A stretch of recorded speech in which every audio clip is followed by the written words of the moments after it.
บ๊ายบายจุ๊บจุ๊บโดย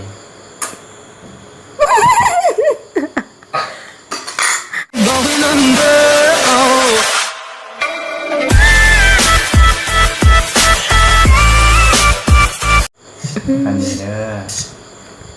สู้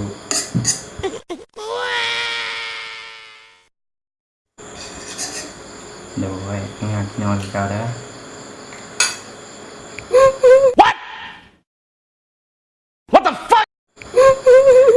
โดย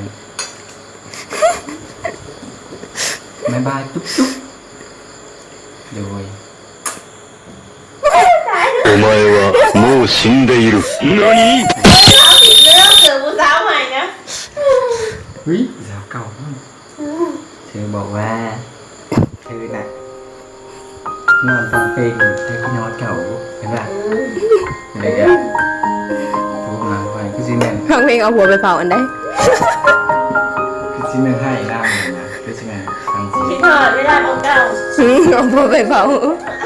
เรา มันกินแต่เราไม่สนใจลูกเมีย